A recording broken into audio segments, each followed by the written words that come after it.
CBS News senior White House and political correspondent Ed O'Keefe joins us now from the White House. Ed, just minutes ago, we heard from Secretary of State Antony Blinken addressing the United Nations Security Council. Talk to us about his multiple messages. Well, the most pressing, perhaps, is calling on Hamas to once again unconditionally release the dozens, if not hundreds, of hostages still being held in Gaza, and continue to reiterate that they have to do that as quickly as possible.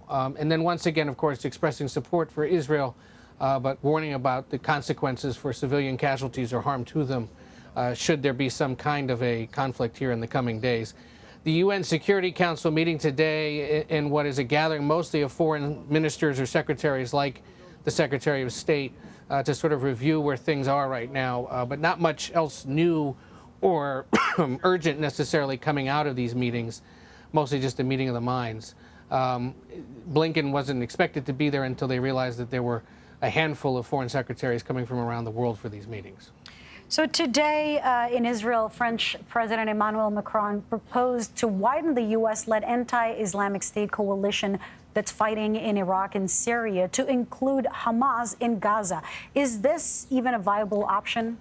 I mean, you have U.S. troops in Syria, you have U.S. troops in Iraq, of course, that have continued to operate there, primarily focused on targeting the Islamic State. Were you to add Hamas to that, it could potentially mean U.S. troop engagement with Hamas in Gaza. Currently, that's not something that's in the works, not something that's planned. And so it would require a rethinking of those missions and whether or not U.S. troops had to be deployed closer to Gaza itself.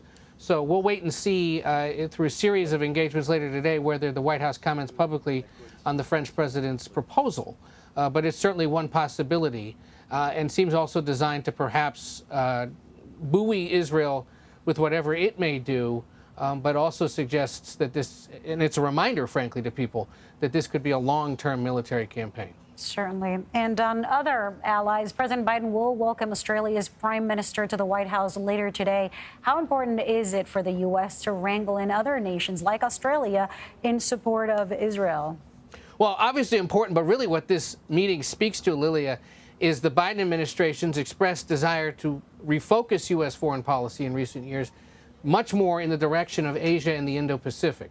This is a makeup for the president. He was supposed to go to Australia, couldn't make it because of congressional negotiations earlier this year that required him to stay here in the United States. So as a consolation prize, the Australian Prime Minister gets to come here for a state dinner that's set to be held tomorrow night. But remember, Australia's become a critical partner in countering China and in buoying Indo-Pacific nations who are concerned about Chinese aggression.